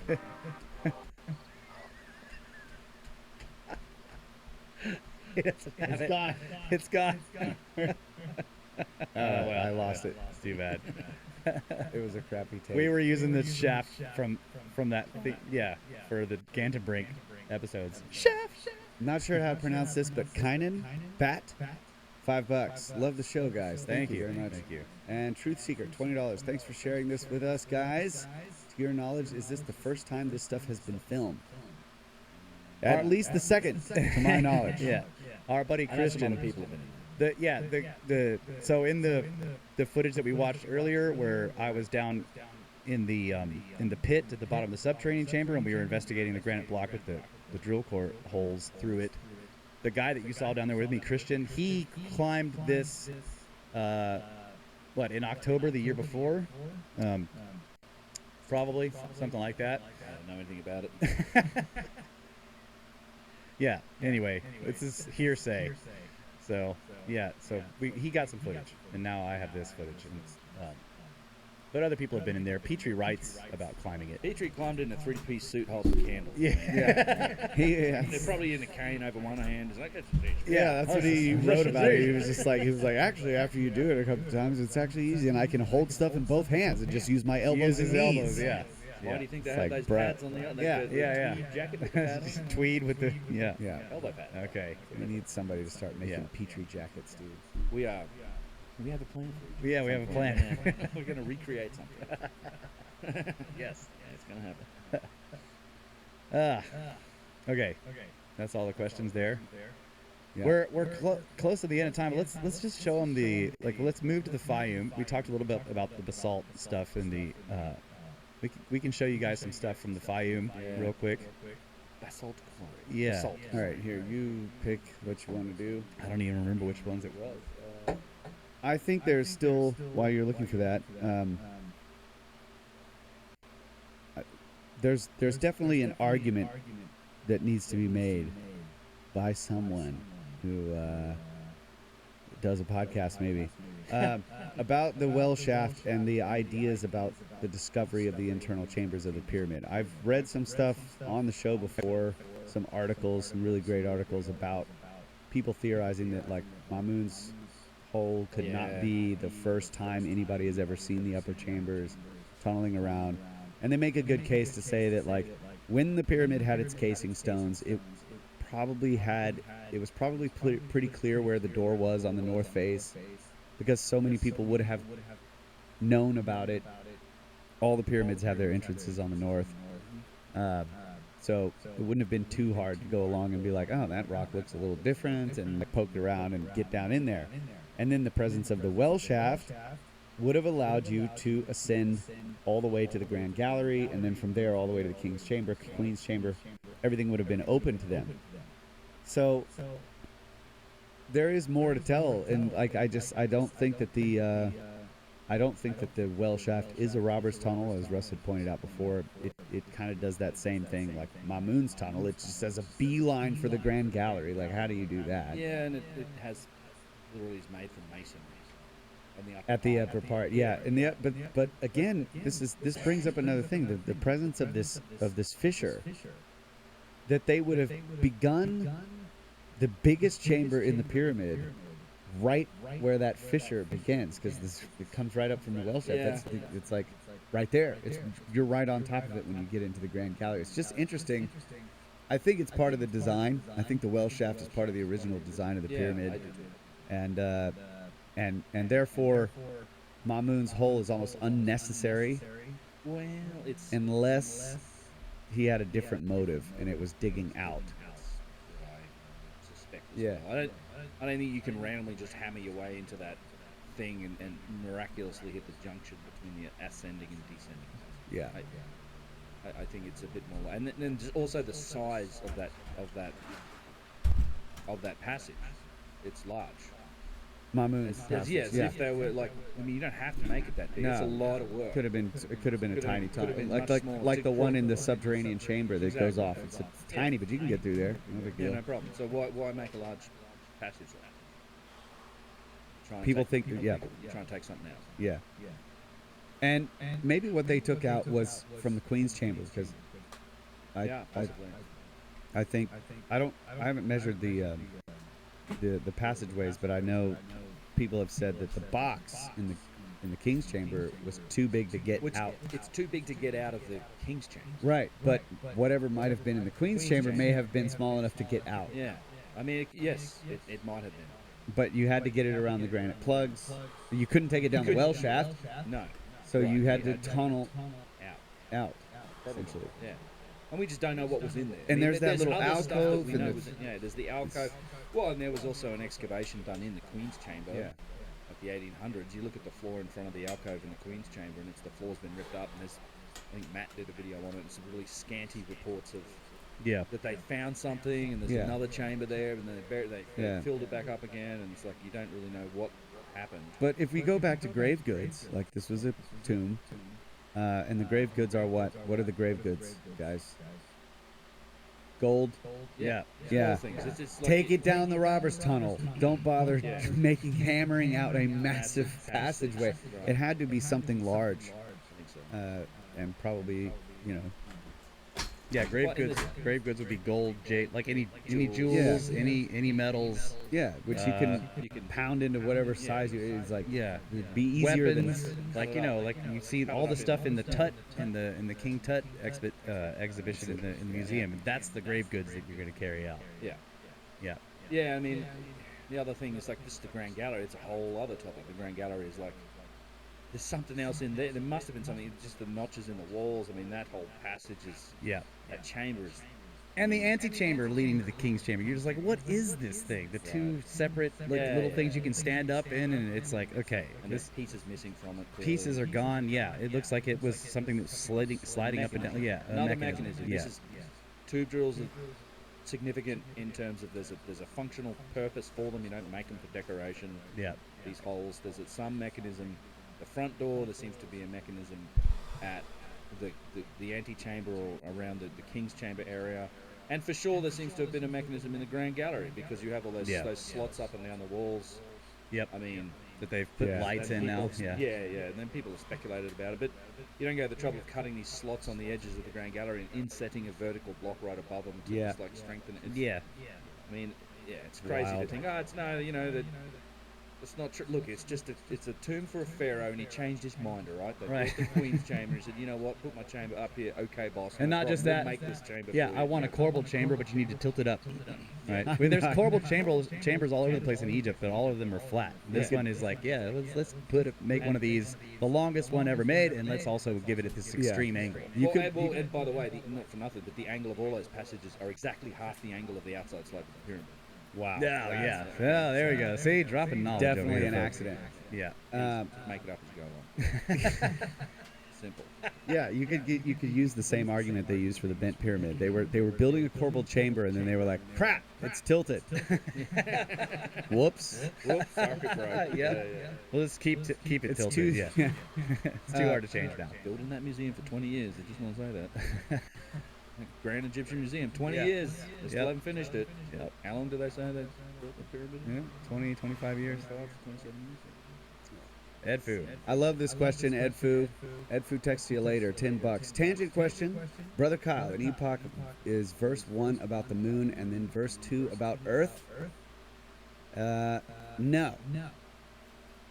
He answered. No, I'm just kidding. He says I respect your decision if you don't want to answer that. I do want to answer this. The first verse is about the moon. It's mistress of the night. Yep.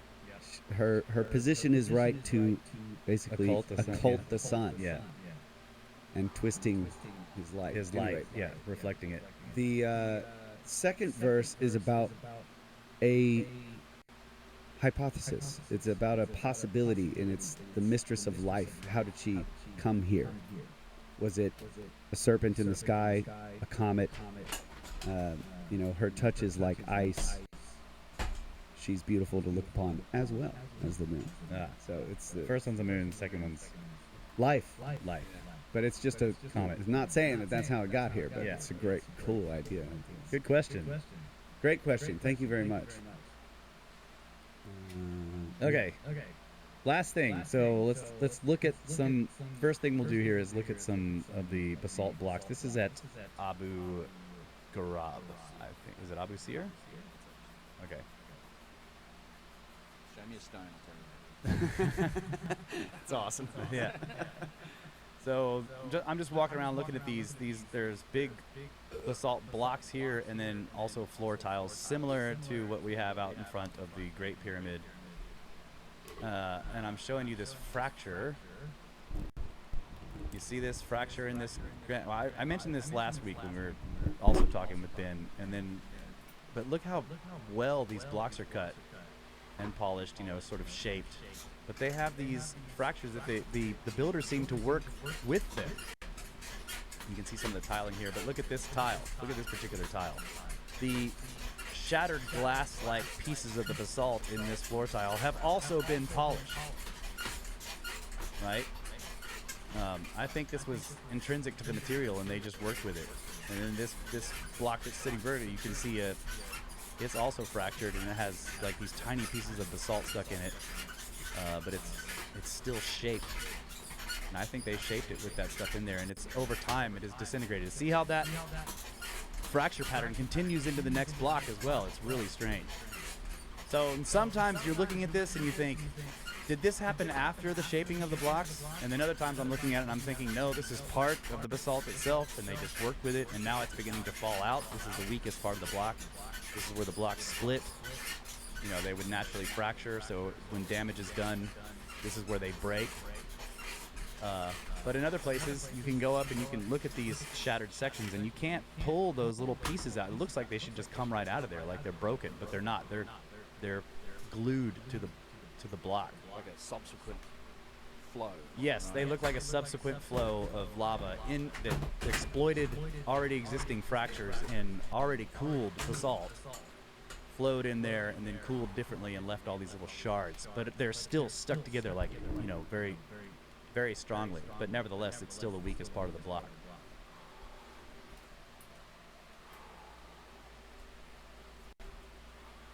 Yeah, and you can see it here.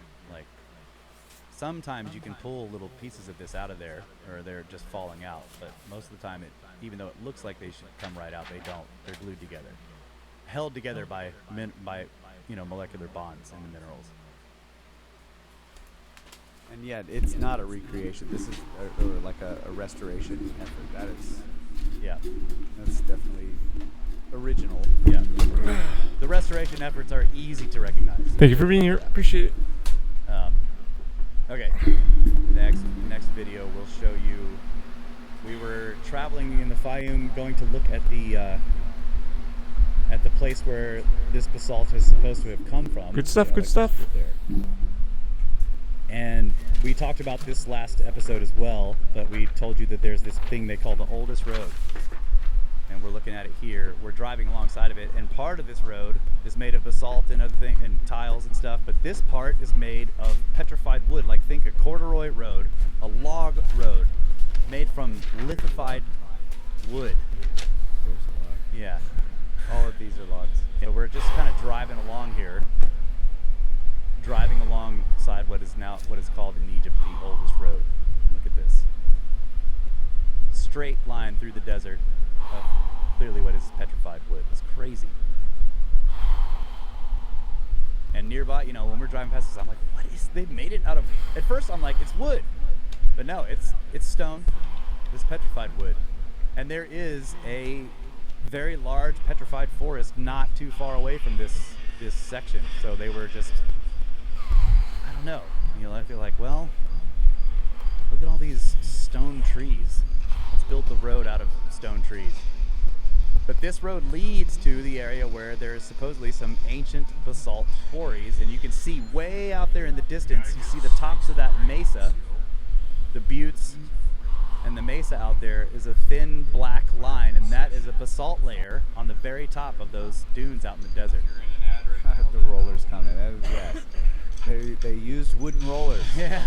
That's a good one, Shane. Trying.